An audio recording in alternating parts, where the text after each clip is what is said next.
Hi, my name is Oscar, and I'm a scientist, not a lawyer. Today we're going to discuss a very important topic, and that is the Visa Bulletin update. In this case, January 2024. Let's get into that.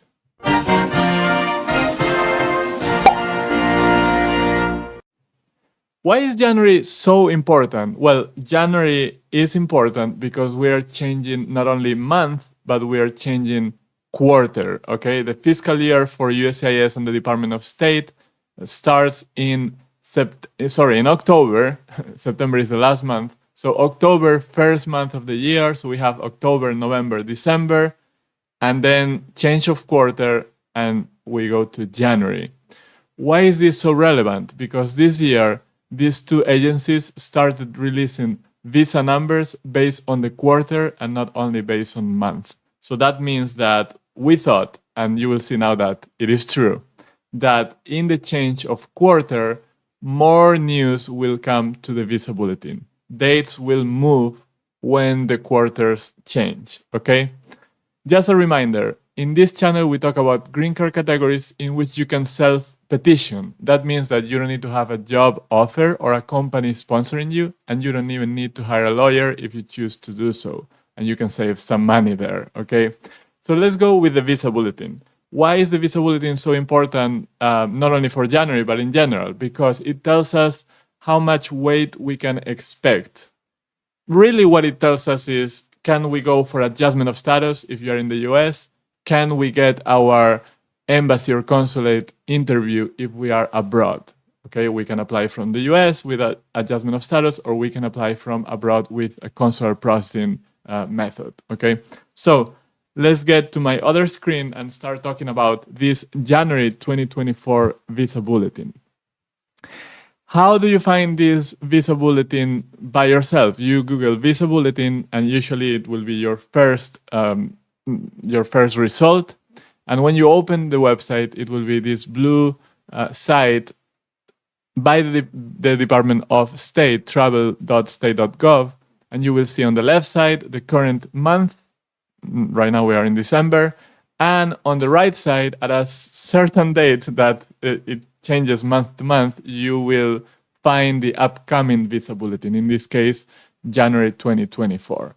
So what I like to do here is to open both the current Visa Bulletin and the upcoming Visa Bulletin in two tabs, so we can quickly go from one to the other, and we can easily compare and, conclude what changes are happening, all right? So let's do that. We have December. I'm going to scroll down past the family sponsor green cards, which show always first, and we go to employment-based preferences, okay? So I'm going to move to table A. There are two tables, and I'm going to do the same with January. There are two tables, all right? Table A is final action dates, and that is the most important table. I keep saying this over and over, but if you are here for the first time, this is important.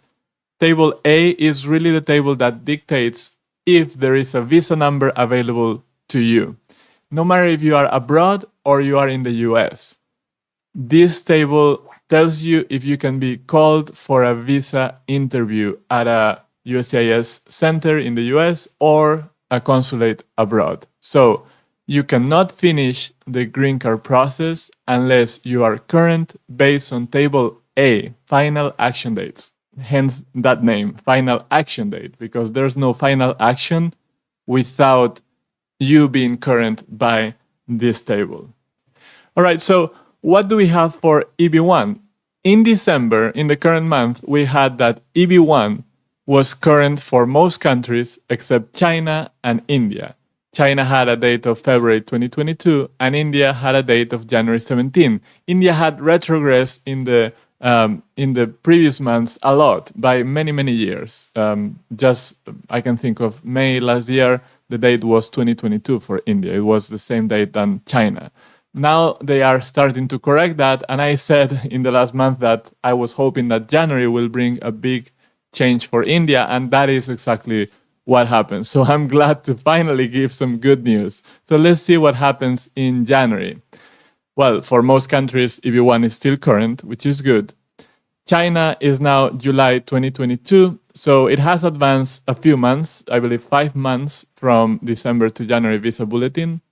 And India is now September 2020, and that means a little bit over 3 years of advancement, okay, because it was January 2017 to September 2020. So that is great news for Indian applicants. I'm sure if you are watching this and you're from India and you were interested in EB1 or you're already in the process for EB1, you're really happy about it, and I'm really happy for you, okay? Now, Indian nationals have a tough time with EB2 because there's a long wait time for Indian-born applicants. So EB1 is a natural solution for those that can reach that extraordinary ability standard. So in the past months, it really seemed that it was all bad news for Indian applicants, and now we are seeing some relief, and I'm extremely happy about that, okay?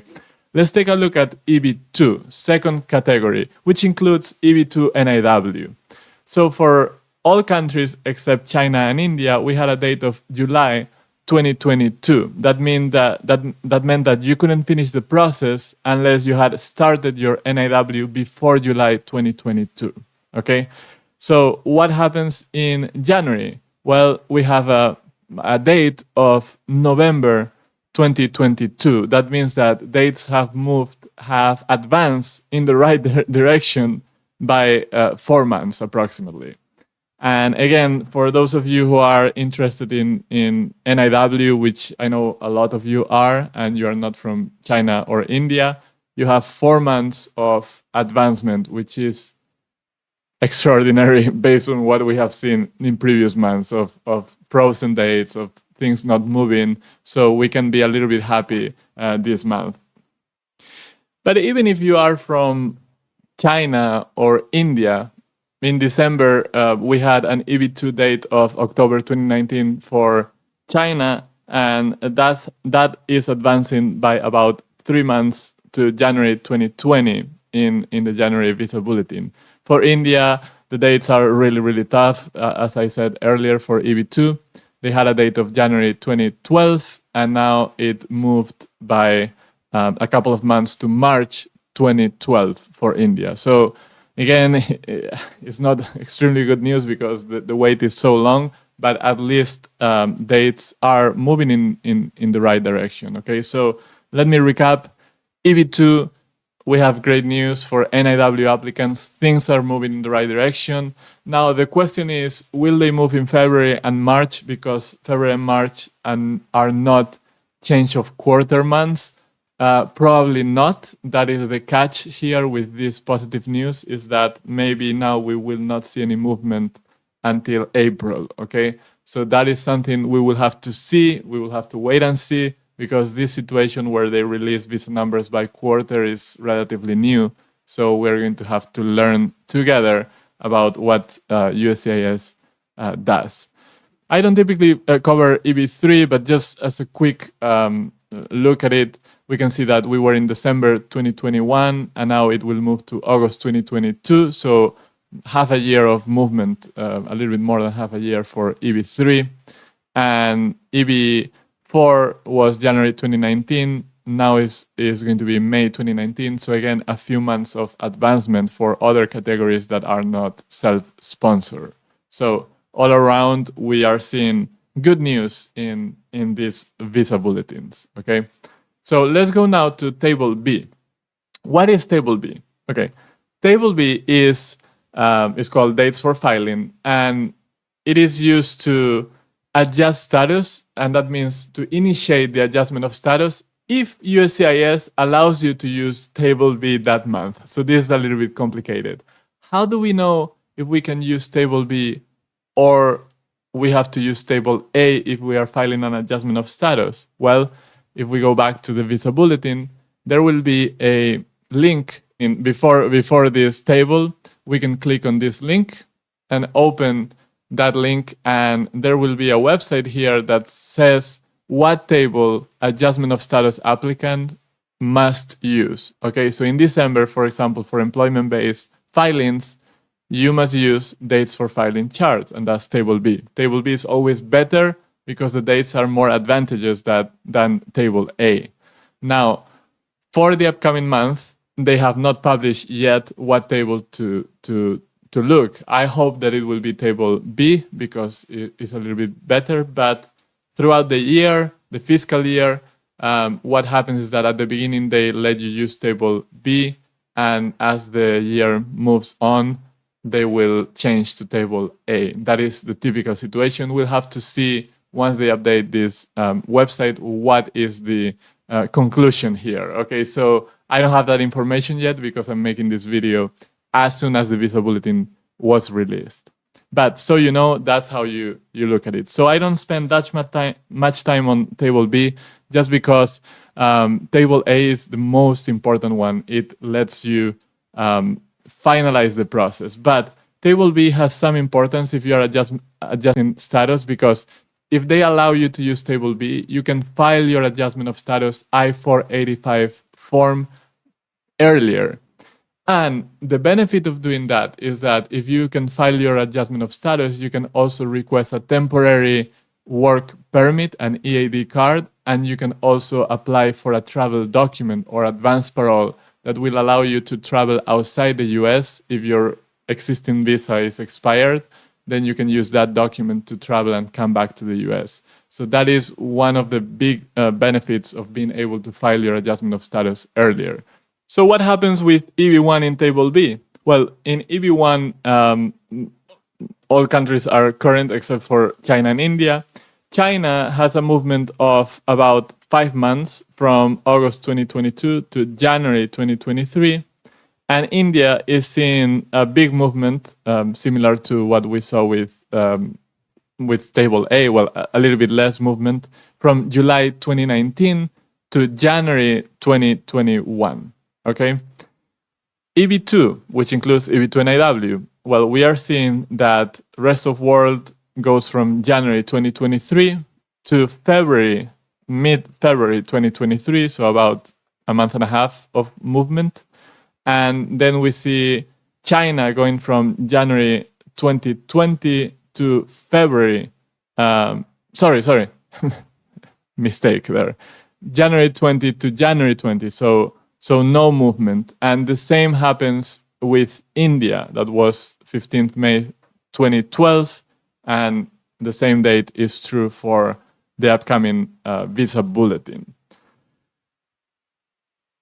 To recap, once again, if you are filing for an EB2 NIW, dates have moved forward. That is good because that means that your expected wait time has decreased, or at least has not getting longer.